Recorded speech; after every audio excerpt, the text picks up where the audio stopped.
I spent that morning carefully polishing the old wooden table, the one my husband and I bought secondhand when money was so tight we counted every coin. Tonight, I thought, would be another ordinary evening with family.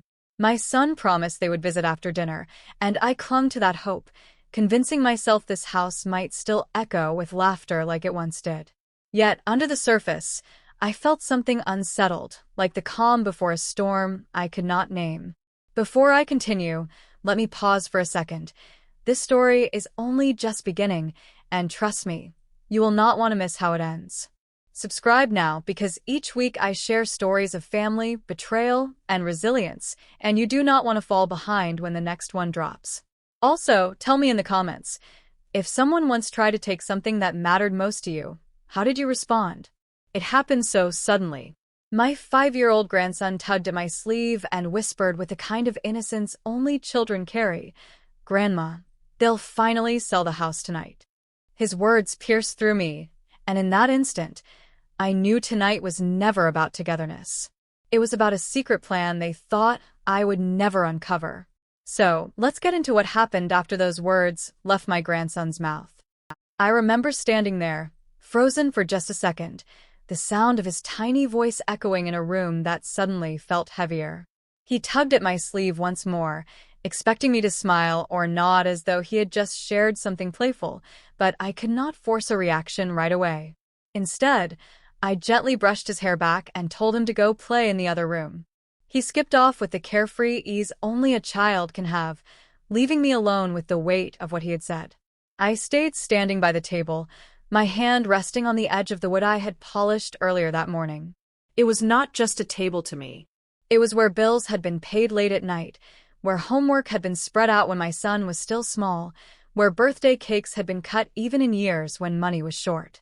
To think of that table, and this house, being spoken of as something to sell, as though it were nothing more than property, made my chest ache. I sat down slowly, trying to steady myself. I thought back to the quiet ride to the lawyer's office earlier that day. No one knew I had gone, not even my closest friend. I kept the appointment private because somewhere deep inside, I had already suspected that my children might not honor what this house meant. The lawyer had asked me to sign 3 sets of papers. My hands trembled slightly, but not from weakness. It was from the knowledge that I was doing something final, something they could not undo with words or persuasion. When I returned home from that visit, I had folded the documents neatly into a drawer. I told myself I would never have to speak of them until the time came. Yet now, hearing my grandson's innocent confession, I realized the time might arrive sooner than I thought. The evening stretched before me like a hallway I was reluctant to walk down. My son and his wife would arrive soon. The plan was to share a meal, maybe coffee afterward. But now I could not look forward to it. Every word they spoke would feel different, every smile laced with something unspoken. My grandson's remark had peeled back the surface, showing me what lay underneath. I rose from the chair and walked through the hallway, my step slow, my hand grazing the photographs that lined the wall. Each frame captured a piece of a life I had worked hard to build. There was one of my son at 8 years old, holding up a fishing rod, proud of the tiny catch he had managed to pull from the river. Another showed my husband and me on our front steps, freshly painted that summer, both of us looking tired but proud. Those images were not decoration. They were proof of years that could not be priced. Standing there, I let the memories pull me back to the day we first walked into this house. It was not impressive. The floors creaked, the wallpaper was peeling, and the yard was more weeds than grass. But I remember turning to my husband and saying, "We can make this ours." We both worked long hours to afford the down payment, saving coins in a jar that we kept hidden in the kitchen. Every repair we made afterward was done with our own hands. It took years to turn it into the place it became. I thought of the nights when we nearly lost it. There was a winter when the furnace broke and we had to bundle ourselves in layers just to sleep. Another time, I worked 2 shifts at the diner while still packing lunches for school in the morning. Through it all, this house stood with us. I could not bear the thought of someone reducing it to a figure on a contract.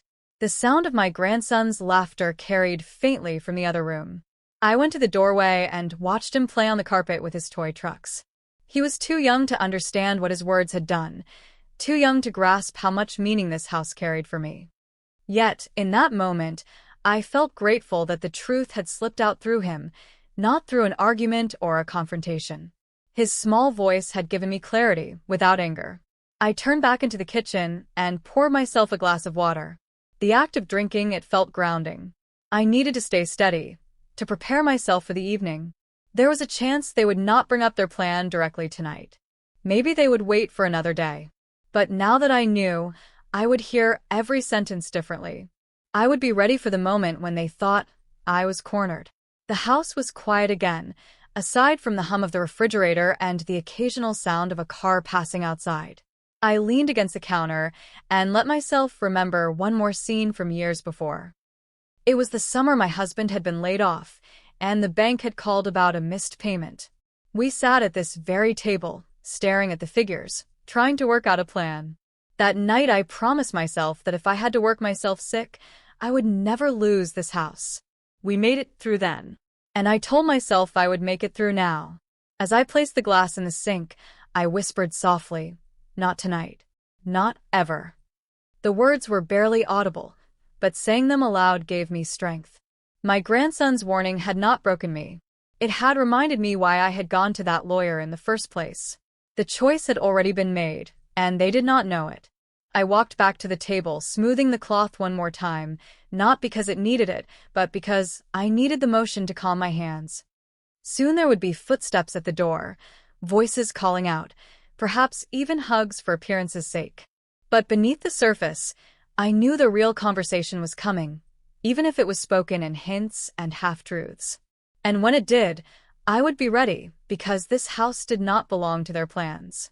It belonged to my life, and I had already secured its future. When I sat back down after calming my nerves, my eyes drifted to the hallway again. The walls of this house were more than paint and plaster to me. They had held the weight of laughter, arguments, and long nights when I wondered if I was making the right choices. To anyone else, they might just see chipped trim or faded wallpaper, but I saw years of a life that had been built step by step. I got up and slowly walked into the living room. The old armchair sat in the corner, the fabric worn thin from decades of use. My husband had spent so many evenings there, his newspaper folded neatly on his lap, the smell of coffee drifting through the air. I could almost hear the sound of him clearing his throat before he read a line aloud to me, his voice steady even in the toughest times. That chair was still here, holding its place even though he no longer was. Each room carried something like that. The dining area with its uneven floorboards, where we had crammed too many chairs around the table for birthdays and holidays. The small back room that had once been nothing but boxes, but later became my son's bedroom. I could still picture him asleep there, his hair sticking to his forehead after a long day of running outside until the streetlights flickered on. Standing in that room now, I felt a sharp ache in my chest. He used to love this place. He used to run his hands along the banister as though it was a castle rail. He used to call out, "Mom, where are you?" as though the house was a world we both explored together. Somewhere along the way, that love had slipped away. Now he only saw square footage, not the life we had poured into these walls.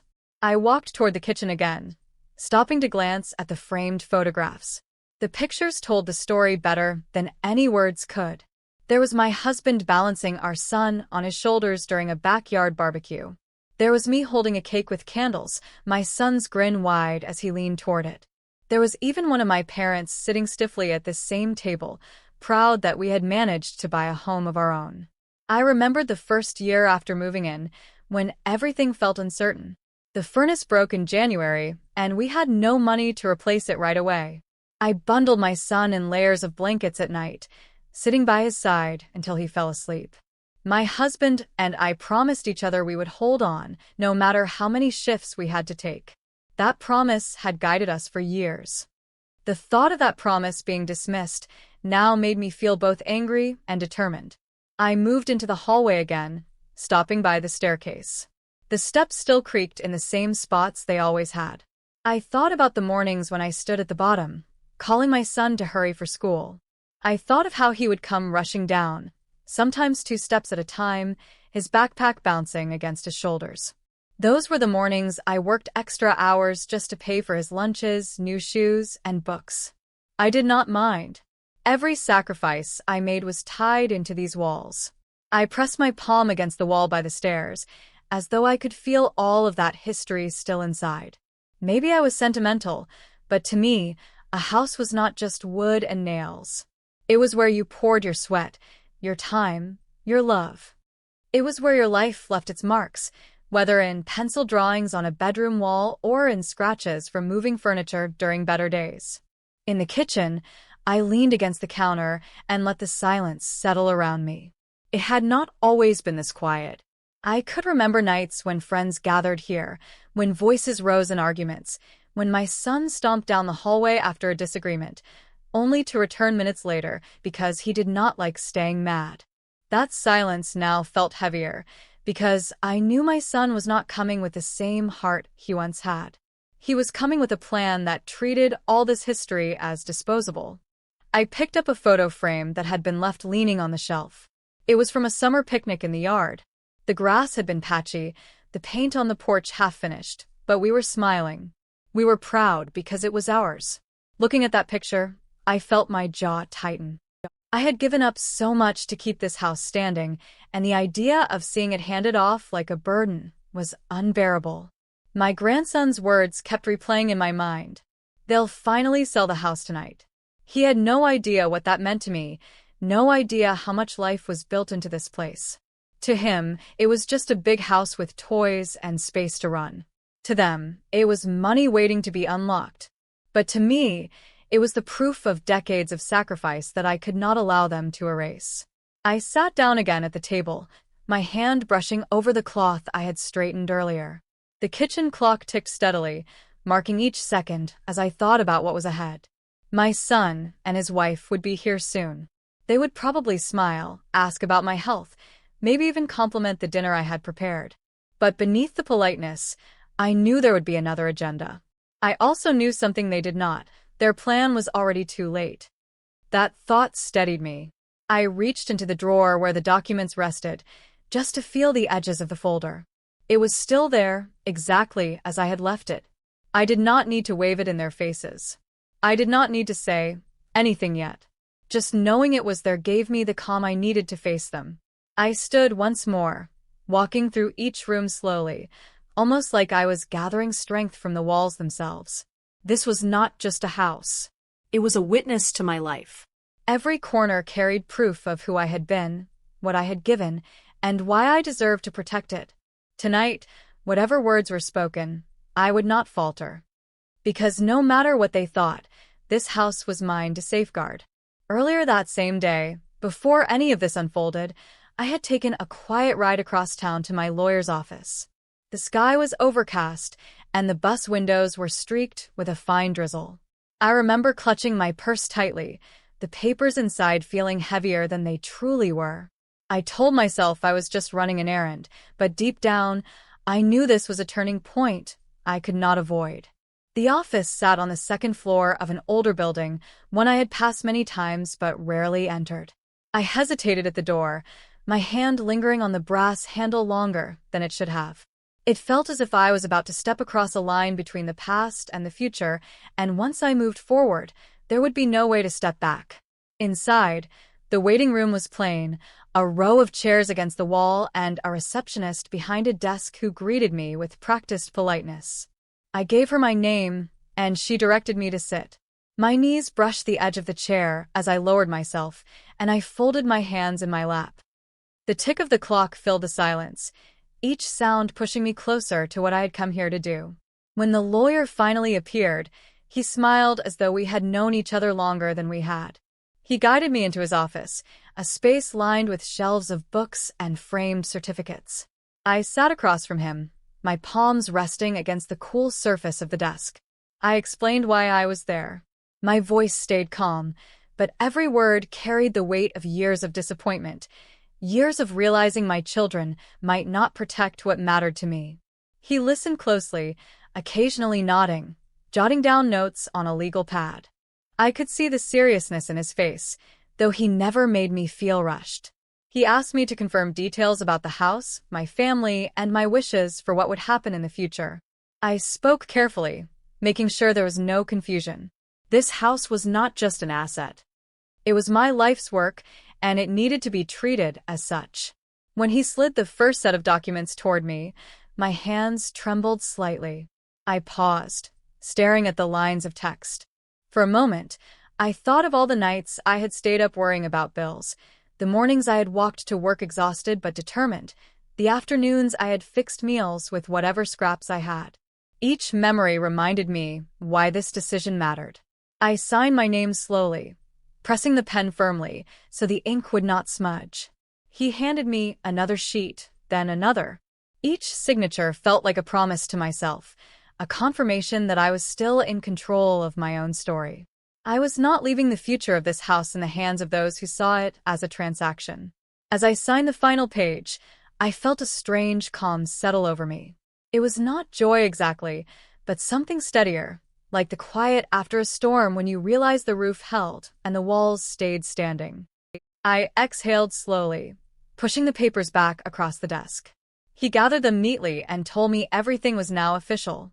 Walking out of that office, I felt lighter, though I carried nothing more than I had brought in. The rain had stopped, and the air outside smelled faintly of wet pavement. I stood for a moment on the sidewalk, pulling my coat tighter, and thought about how little my son and his wife understood me. They believed I was too tired to fight, too dependent to act. But that morning had proved them wrong. The bus ride home gave me time to think. I watched the buildings pass by, some new, some crumbling with age. I thought about how this city had changed since I was young, how so much had been torn down in the name of progress. That was what they wanted for my house too, to strip away history in exchange for money. I would not let that happen. When I finally returned home, I placed the folder in the drawer by the kitchen table. I ran my fingers over the edge of it once before closing it. I did not plan to bring it out unless I had to. Just knowing it was there was enough. It was my safeguard, my silent answer to the plans they had been whispering behind closed doors. The rest of the day unfolded like any other. I cleaned the kitchen, folded laundry, and tried to rest before preparing dinner. But under the ordinary rhythm, I carried a sense of quiet readiness. If they pushed me tonight, I could stand tall without raising my voice. They did not know the choice had already been made. Looking back now, I realize how important that morning was. Without it, my grandson's words later that evening might have left me broken. Instead, they left me steady because I had already done the hardest part. I had faced the truth, made my decision, and taken control. Whatever came after, I knew I would not be caught off guard. When I returned to the kitchen that evening, the smell of food simmering on the stove reminded me of just how many meals this space had seen. Cooking had always been the heart of my routine, not because I enjoyed the work itself every time, but because it meant my family was cared for. This kitchen had carried the weight of sacrifice more than any other room in the house. I stood by the counter and let my eyes rest on the small marks etched into the wall. They were the growth lines I had measured for my son every year. Each pencil mark had a date beside it, showing his steady climb toward adulthood. I remembered the way he used to stand tall and proud after every measurement, as if each added inch proved something more than just height. I had been proud too, not because of the numbers, but because I had managed to keep food on the table and a roof above us even in the hardest years. The hardest period came when my husband's health started to fail. The bills increased while our savings shrank. I took on extra shifts at the diner, sometimes not returning home until dawn. I would cook a full breakfast before waking my son for school, my body heavy with exhaustion but my hands still moving. I never let him see how tired I was. He just knew there was always something warm waiting for him before he walked out the door. There was one winter I will never forget. The furnace broke, and the cold crept into every corner of this house. We wrapped ourselves in coats and blankets, and I cooked soup on the stove almost every day because it was cheap and filling. My son once complained, asking why we couldn't just order takeout like his friends. I smiled and told him the soup was better for us. What I didn't tell him was that I had pawned my wedding ring just to cover the repair bill, and takeout was never an option. That ring never came back to me, but the house stayed. That was the exchange I made, and I never regretted it. Even now, when I walk past the stove, I can almost hear the sound of the soup bubbling, see the frost on the windows, and feel the determination that kept me moving forward. My son and his wife, though, would never know that story. To them, this kitchen was outdated, the appliances too old, the counters too worn. I had overheard my daughter-in-law once say she could not wait to gut it and start fresh. The words cut deep, not because I cared about shiny cabinets or new tiles, but because she saw no value in the history that lived here. I moved to the pantry and opened the door. Shelves lined with jars and cans stared back at me. I thought of the times I had stretched meals out of almost nothing, turning flour and water into bread, stretching beans into stew, and making leftovers last for days. My son grew up never feeling the full weight of those struggles. He only knew that dinner was always ready. That was how it should have been, but it also meant he never understood what it took to make it happen. As I leaned against the counter, I recalled the nights when I packed him lunches with whatever scraps we had. Once, when I had only 2 eggs left, I made him an omelet and told him I wasn't hungry. He ate quickly, never realizing that I had gone without. These sacrifices had stacked up like invisible bricks, building the foundation of his life. That was why it hurt so much now to realize he treated this house like something replaceable. I looked around the kitchen and thought about the birthdays we celebrated here. Cakes baked from scratch, candles lit even when there wasn't much else to offer. I remember my son's smile when he blew them out, his friends gathered around the table, and the way my husband would snap a photo to freeze the moment. Those photographs still hung on the wall, though they were faded now. Each one reminded me that this house had been a witness to everything we had fought for. The longer I stood there, the more I felt the weight of those years pressing against me. This was not just a house filled with memories. It was a house filled with sacrifices that no one else had seen. Every corner told a story of work and endurance, choices made in silence, to protect the ones I loved. I knew my children had benefited from those choices, but they did not remember them. Maybe they had never even noticed. I pulled out a chair and sat down, resting my elbows on the table. I tried to imagine what would happen if they truly went through with their plan to sell it. The thought of strangers walking through, tearing down walls, and treating it like a project made my stomach turn. To them, it would be just another address, but to me, it was the proof that every sacrifice had been worth it. That was why the papers I had signed at the lawyer's office mattered so much. I wasn't just making a legal decision. I was protecting the history that lived within these walls. No one could see the nights of hunger, the mornings of exhaustion, or the quiet decisions to go without so that my son could have more. But I could see them, and I would not let them be erased. I looked up at the clock and realized it was almost time for my family to arrive.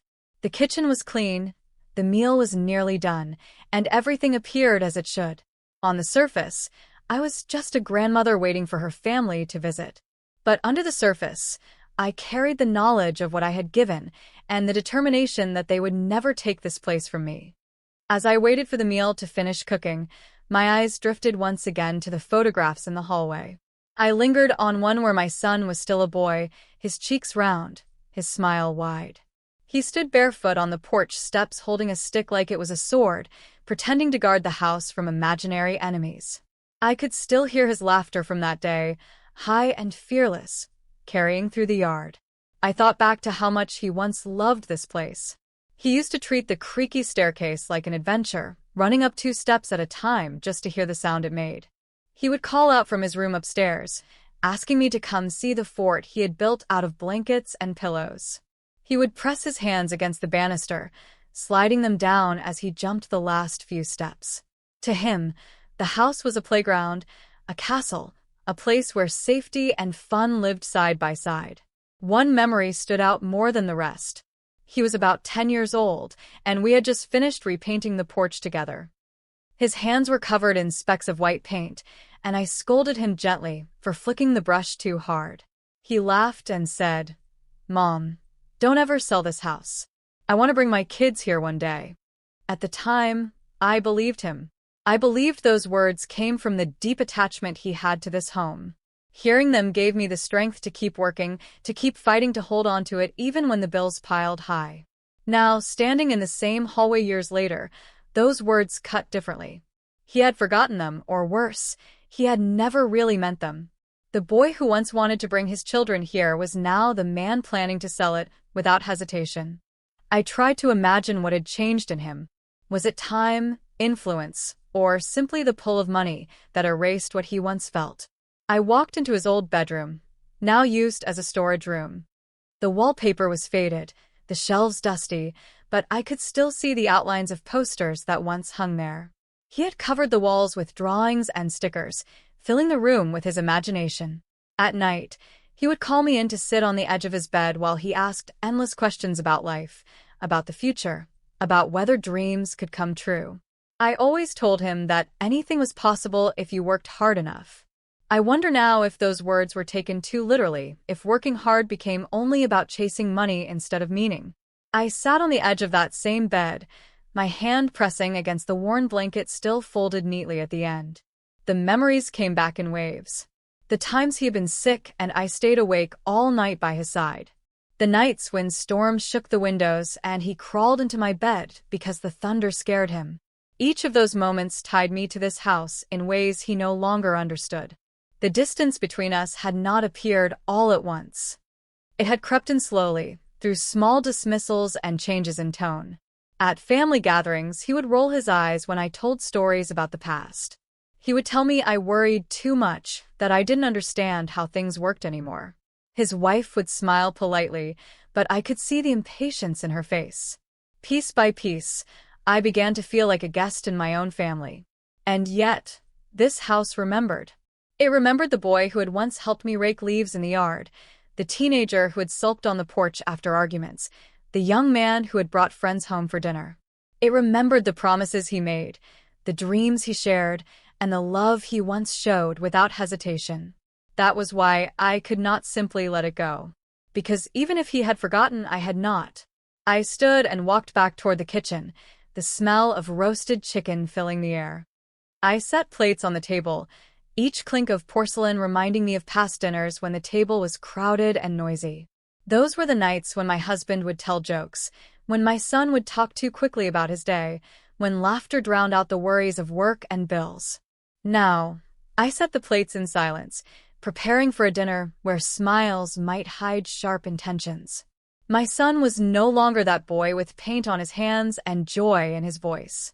He had grown into a man who measured worth in numbers, forgetting the value of what could never be replaced. Still, part of me hoped there was a piece of him that remembered. A part buried beneath the influence of others, a memory that might stir when he walked through the door tonight and smelled the food, saw the photographs, or heard the floor creak in the same familiar way. I told myself not to count on it, but hope is not so easily erased. I brushed my hand against the edge of the tablecloth one last time, steadying myself. Whatever happened tonight, I would not let the boy he once was be erased by the man he had become. This house carried his past, and through that past it carried mine. That was something worth fighting for, even if he no longer saw it. The sound of the oven timer broke me out of my thoughts, and I turned quickly to check on the meal. As I pulled the tray out, the heat rising against my face, I thought about how different this dinner would feel compared to the ones I remembered from years past. It was not the food that worried me, but the people who would be sitting across the table. More than anything, I felt the weight of my daughter-in-law's presence, the shadow she had cast over so many of my family moments. It had not started all at once. In the beginning, she seemed polite, eager to fit in. I welcomed her with open arms, believing she would become part of the family I had worked so hard to keep close. But little by little, things began to shift. I noticed how she would correct me in small ways, interrupting my stories with a quick laugh as though my memories were nothing more than harmless mistakes. She would suggest new ways of doing things, making it sound helpful, but always implying that my ways were outdated. At first, I ignored it. I told myself it was natural for someone younger to bring in different ideas. But as time went on, the comments sharpened. She would sigh when I cooked meals that she claimed were too heavy. She would roll her eyes when I asked my son if he needed help with anything, saying he was grown and didn't need his mother hovering. Slowly, I realized she was not just adjusting to our family, she was reshaping it, removing me from the center until I was left standing at the edge. I remembered one holiday when I had carefully baked pies from scratch, just as I had done every year. She walked in with a store-bought dessert, placed it on the counter, and loudly announced that no one has time for old-fashioned baking anymore. My son chuckled, not cruelly, but without thinking, and the pies I had spent hours making sat untouched at the end of the night. It was a small moment, but it carried a sting I still felt. The hardest part was not her comments, but my son's silence. He never defended me, never reminded her of the work I had put in, never said aloud that the traditions mattered. Instead, he let her words hang in the air, as though they were harmless. That silence spoke louder than anything else. It told me that in their home, I had become a guest whose voice no longer carried weight. Standing in my kitchen now, I felt the years of those small cuts pile up inside me. She had made it clear in countless ways that she saw me as a burden, an inconvenience, or at best, an old relic holding on to things she thought should be forgotten. Her eyes always lingered on the house when she visited, not with fondness, but with calculation. She once mentioned, almost casually, how much a property in this neighborhood could sell for. The way she said it, with that faint smile, told me everything I needed to know. I moved to the window and looked out at the yard. I remembered the afternoon she had walked across it with a real estate flyer in her hand, waving it at my son and pointing out numbers printed in bold. They laughed together, glancing toward the porch as though I was not even there. I stood at the sink washing dishes, pretending not to hear, but every word cut into me. It wasn't just about the house. It was about the life that had been lived here, the history that could not be measured in numbers. To her, the house was simply an asset waiting to be claimed. To me, it was everything I had built, everything I had given. That difference stood between us like a wall neither of us could climb. I turned back to the stove and stirred the pot absent-mindedly. I could already picture her walking through the door tonight, her voice cheerful on the surface, her eyes scanning the room with that familiar detachment. She would compliment the food without meaning it, ask about my health in a way that sounded more like formality than care, and then glance at my son, as though nudging him to say what needed to be said. For years, I tried to win her over. I offered kindness, gifts, help when their schedules grew busy. Nothing was enough. The truth was, she had no interest in accepting me, not as family, and not as someone with a place in their lives. I finally stopped trying when I realized her mind had already been made up. I set the pot back on the stove and pressed my hand against the counter, steadying myself. Tonight, she might think she was walking into a quiet victory, that her plan was already in motion. But what she didn't know was that I had already taken the steps she could never undo. The papers in that drawer gave me strength now. For the first time in years, I felt ready to face her without shrinking back. I walked into the hallway again, my eyes falling on the photograph of my son as a boy. I thought of how he used to beg me never to sell this house, how he once loved it as fiercely as I did. Now he stood beside a woman who saw it as nothing more than a figure on a page. The contrast stung, but it also reminded me of why I had to protect this place, even from them. The oven beeped again, pulling me back into the present. I straightened the tablecloth, checked the plates, and tried to calm my breathing. Soon they would walk through the door, carrying their polite words and hidden intentions. I would greet them as I always did, but this time, I would not be the silent one in the room. This time, I carried the truth, and the shadow she cast would not darken my resolve. When the knock finally came at the door, I took a deep breath before opening it. My son stood there with a practiced smile, his wife just behind him, carrying a bag of groceries as though she had contributed to the evening. My grandson ran in first, his small feet pattering across the floor, filling the silence I had been holding onto all day. I greeted them warmly, hugging my grandson tightly, though my eyes could not help but flicker toward the two adults who followed. They stepped into the house with the ease of people who felt they had a claim to it. My daughter-in-law looked around the kitchen, her eyes scanning as though taking inventory. She complimented the smell of the food, her voice light but empty, and set her bag on the counter. My son kissed my cheek quickly, then moved to help me with the dishes. His movements felt rushed, like someone carrying out a habit rather than a choice. We sat at the table, plates filled, food passed around. The conversation started simply enough. They asked about my health, about my week, about whether I had been keeping busy. Their words were polite, but I could sense what was waiting underneath. Every pause felt deliberate, as if they were circling a subject they had rehearsed. My daughter-in-law was the first to slip in a comment. "The neighborhood has really changed," she said, glancing toward the window. "Houses here are worth so much more than they used to be. Isn't it amazing how the market works?" She smiled as she said it, but her eyes shifted toward my son in a way that made her meaning obvious. I stirred my food slowly, pretending not to notice. My grandson spoke about school, about a drawing he had made, and I clung to his words for a moment, grateful for the innocence that still lingered in his world. But the silence that followed his chatter felt heavy. I knew they were waiting for the right opening. Finally, my son cleared his throat. "Mom, have you thought about what you want to do with the house in the future?" His voice was careful, but the question was not casual. He looked at me directly, though not with warmth. It was the kind of look someone gives when they already know the answer they want.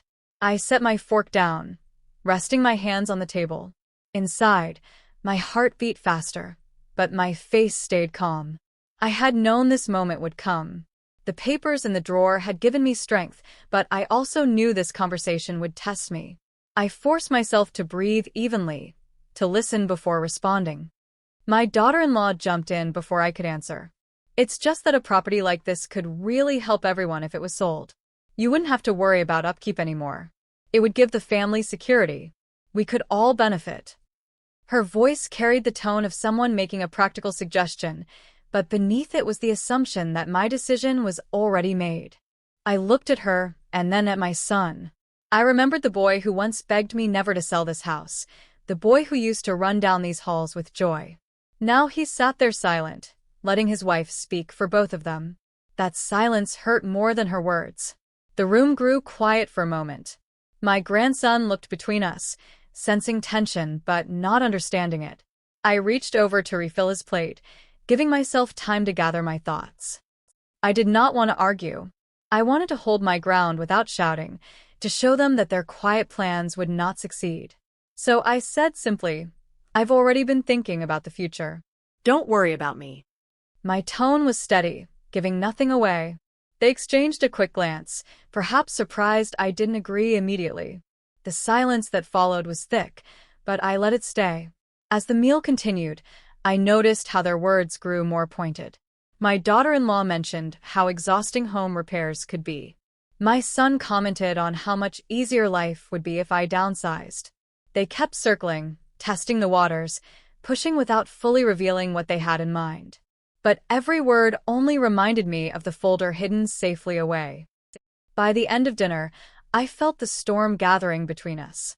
They had not said outright that they planned to sell, but the hints, the glances, the rehearsed lines, they said enough.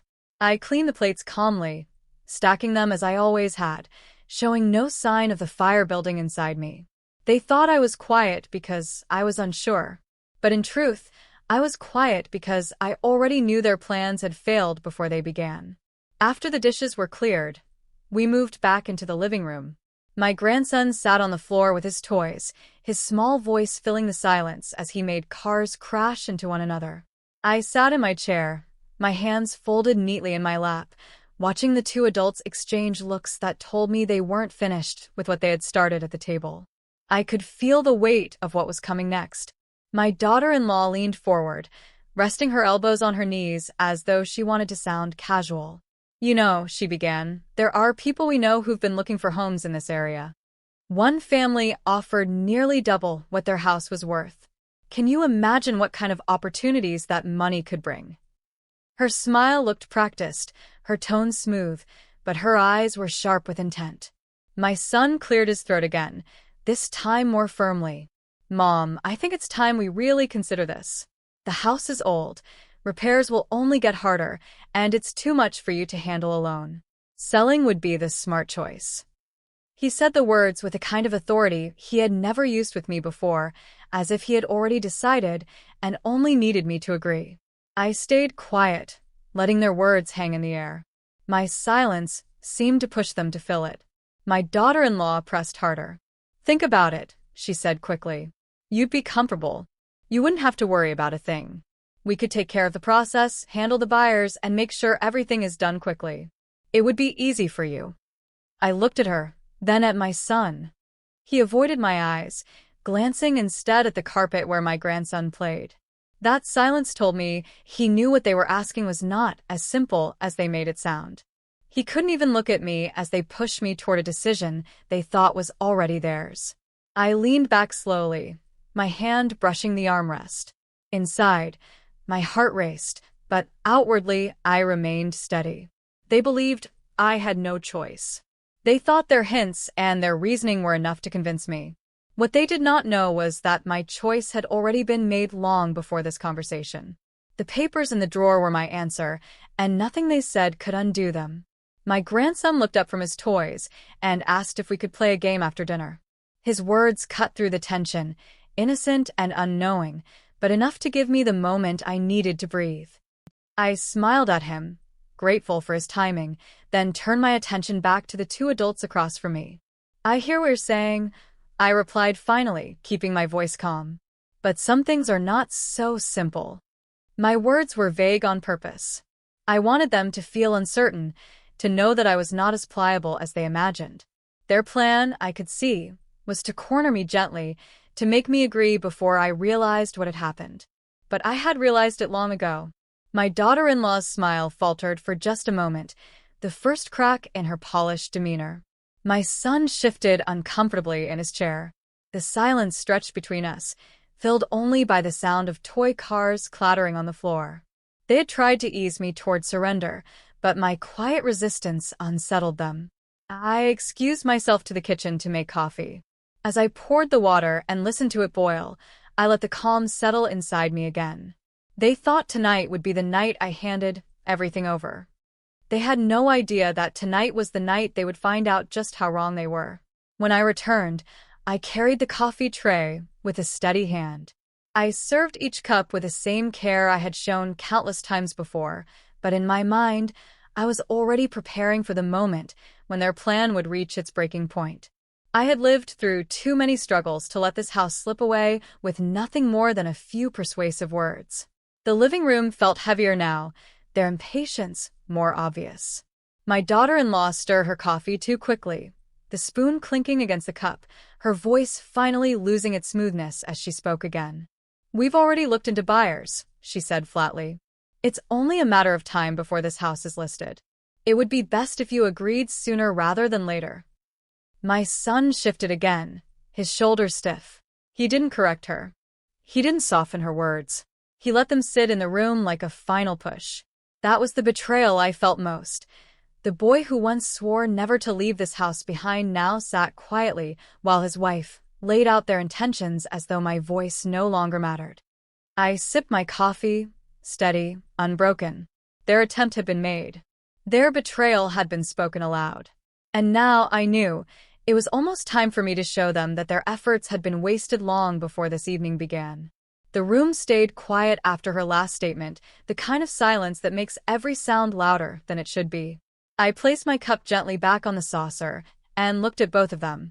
My son avoided my eyes, staring down at his coffee as though it could save him from the weight of the moment. My daughter-in-law, however, met my gaze directly, her expression steady but impatient.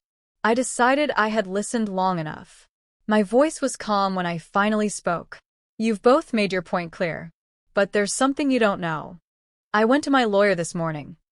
The words left my mouth slowly, but they struck hard. My daughter-in-law blinked, her spoon pausing mid-stir. "Your lawyer?" she asked carefully, as though she hadn't heard me right. "Yes," I said, leaning back in my chair. "I changed my will. Whatever plan you thought you had for this house, it will not happen." For the first time all evening, my son looked at me, his face pale, his lips pressed together. He opened his mouth to say something, then closed it again. The silence stretched between us until his wife filled it, her voice sharper now. You can't just decide something like that without talking to us first. I let out a breath, steady and even. I don't have to ask permission. This house was built on my sacrifices. I worked for every nail in these walls, every bill that kept the lights on, every meal that came out of this kitchen. I've already watched too many things slip out of my hands. This house won't be one of them. Her smile was gone now, replaced by a tightness around her mouth. She glanced at my son, clearly expecting him to step in, but he said nothing. His silence told me what I had feared for years, that he had allowed her voice to drown out his own. I leaned forward, my hands flat on the table. You want to talk about value? This place holds more than numbers. It's where I held him when he was sick. It's where I pawned my wedding ring just to keep the furnace running one winter. It's where I built a life out of nothing. And I will not let either of you treat it like it's just another property on the market. My grandson's toy clattered against the floor, and he looked up at us with wide eyes. The innocence on his face reminded me why I had stayed quiet for so long, why I had carried this weight alone. But now, the truth was spoken, and there was no taking it back. My daughter-in-law tried again, her voice rising. Do you realize what you're doing? You're cutting off your own family. I met her words with a steady stare. No. I'm protecting what I built so that it won't be torn apart by people who don't understand what it cost me. My son finally spoke, his voice low. Mom, we were only trying to help. Help, I repeated. If help means selling my history, then I don't need it. If help means stripping away everything I worked for, then I don't want it. You may think I'm old and easy to sway, but I've been stronger than you know. I didn't survive all these years just to hand over my life's work without a fight. The room fell silent again, but this time it was different. The balance had shifted. They realized now that the decision was out of their hands. Whatever plans they had whispered about, whatever confidence they carried into my home, it had all unraveled in a single sentence. I changed my will. My daughter-in-law set her cup down with a sharp clink and leaned back in her chair, her eyes narrowing. She knew she had lost, at least for now. My son shifted uncomfortably, his hands fidgeting with the edge of his napkin. He looked younger in that moment, almost like the boy I used to scold when he had done something wrong. But the difference was that this time, the lesson wasn't about a broken toy or a forgotten chore. It was about respect, and it was long overdue. I reached for my coffee again, taking a slow sip, letting the silence linger. For once, it was not me shrinking back. It was them. And in that silence, I found something I had not felt in years: peace. After I said the words, the silence that filled the room carried a weight I had not felt before. My daughter-in-law sat back, her arms crossed tightly, her face stiff with frustration. My son kept his eyes on the floor, unable to hold my gaze.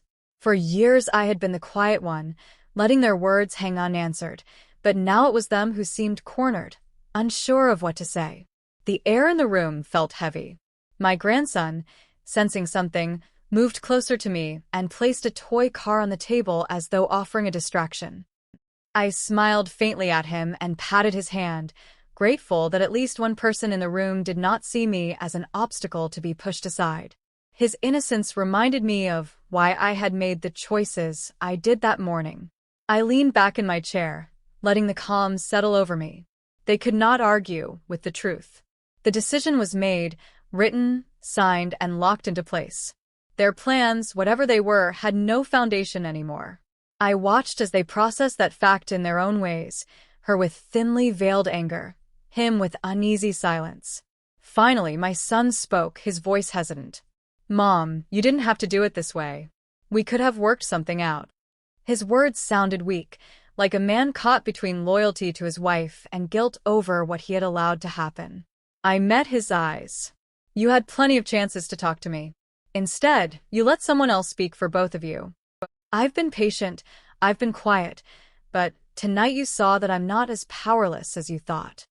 My daughter-in-law shifted in her seat, her eyes sharp as she interrupted. We were thinking about your future. Do you really want to spend the rest of your life tied to this house? It's too much for you. We were only trying to help. I shook my head slowly. Help would have been asking me what I wanted, not deciding it for me. Help would have been remembering how much of myself I poured into this place.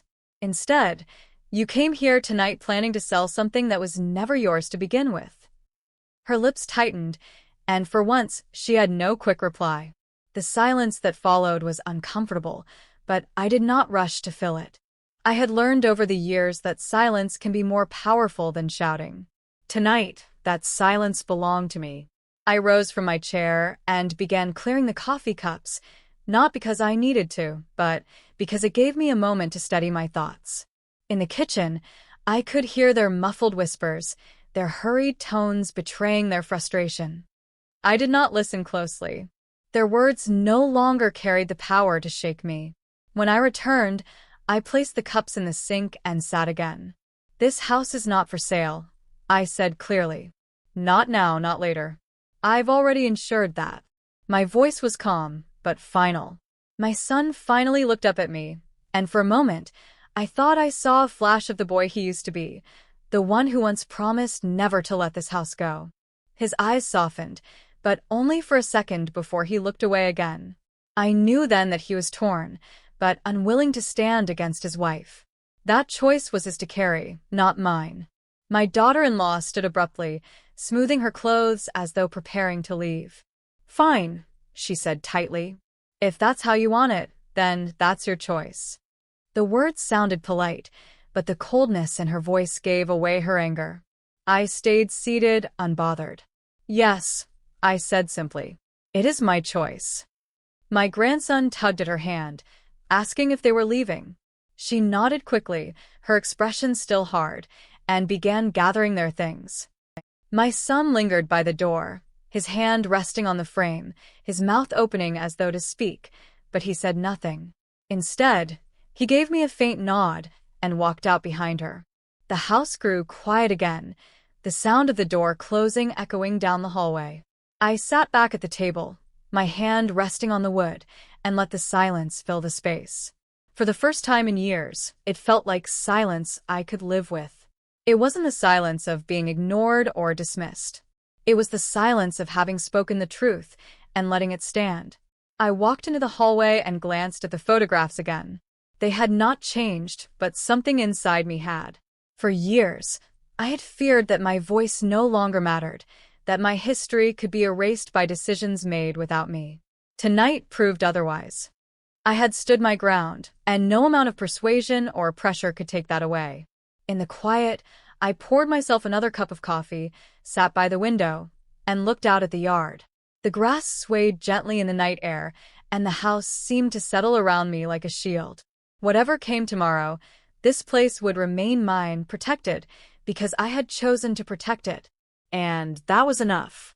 The quiet after they left was different from the quiet I had felt before. It was not heavy with worry or filled with fear about what they might take from me. This time, it felt steady. The house seemed to breathe with me, every creak in the floor and tick of the clock reminding me that it was still mine, that it would remain standing because I had chosen to protect it. I rose from the table and walked slowly through each room, letting my eyes linger on the details I had overlooked in the heat of the evening. The scuffed floorboards in the hallway, the worn railing on the stairs, the chipped paint around the windows, all of them told stories of a life lived with effort and care. These imperfections were proof of survival. They were not flaws to be erased, but marks of everything this house had carried through. In the living room, I picked up a photograph from the shelf. It was of my son as a boy, standing in front of the house with a gap-toothed grin. He looked so proud, so certain that this place would always belong to him. I traced the edge of the frame with my finger, not with regret, but with a quiet acceptance. He had changed. Life had carried him down a different path, and though I mourned the distance, I no longer felt helpless against it. I walked to the kitchen and poured another cup of coffee, sitting again at the table where the confrontation had unfolded only an hour earlier. I could still feel the tension in the air, but alongside it was something stronger: resolve. I had said what needed to be said. I had defended what mattered. The silence that remained now felt like a shield, not a punishment. My grandson's toy car still sat on the table where he had placed it earlier. I picked it up, turning it over in my hand. He was too young to understand what had happened tonight, too young to see the way his parents had tried to shape my future without asking me. But someday, maybe he would remember. Maybe he would recall the way his grandmother stood firm, the way she refused to be pushed aside. And perhaps, when he grew older, he would look at this house differently than his parents had. The night stretched on, but I did not feel weary. I moved to the front porch and stepped outside, breathing in the cool air. The yard was quiet, the street still, the house behind me glowing faintly through its windows. I thought about all the nights I had stood in this same spot, worrying about bills, waiting for my husband to return from late shifts, watching my son play until darkness made it impossible to see. Each memory was woven into the wood beneath my feet. I knew the argument would not end here. My daughter-in-law would not forget tonight, and my son might continue to carry his silence like a shield. There would be more attempts, more suggestions, more subtle pushes to convince me. But it no longer frightened me. I had proven to myself that I could hold my ground, and I would do so again if needed. The will was written, the choice made, and the future secured. Inside again, I walked back to the drawer where the papers rested. I opened it, checked the folder, and closed it once more. Just the feel of it, the knowledge of its presence, gave me comfort. It was more than legal documents. It was proof that I had acted, that I had not waited until it was too late. I sat back down at the table, finishing my coffee. The house was silent, but not empty. It carried the voices of the past, the laughter, the arguments, the promises. And now it carried my decision firm and final. I thought about the years ahead, about how I would spend them in these rooms, and I felt a sense of peace I had not known in a long time. As the clock struck midnight, I whispered softly to the house itself, as though it could hear me. "You're safe now." The words weren't for anyone else. They were for me, for the years of worry that had finally been lifted. And as I turned off the lights and prepared for bed, I knew one thing with absolute certainty. No matter what came next, the house would stand, because I had chosen to stand with it. There's a kind of peace that comes when you finally draw a line and refuse to let anyone cross it. Tonight, I didn't just protect a house of bricks and wood. I protected years of sacrifice, late nights at the stove, winters without heat, birthdays where the only gift was a cake I managed to bake. I protected the truth that dignity doesn't have a price tag, and history doesn't belong on a sales sheet. For too long I worried that my voice was no longer heard, that I had become invisible in my own family. But the choice I made reminded me that standing firm isn't selfish, it's survival. And when I whispered to myself that this house was safe, I realized I was whispering that I was safe too. But family rarely stops testing your limits. Do they? If you've ever wondered how far a son and his wife can push before a mother finally pushes back, this next story will open your eyes. Let's just say it starts with a shouting match about a loan and ends with someone in a bank office realizing they underestimated the wrong woman.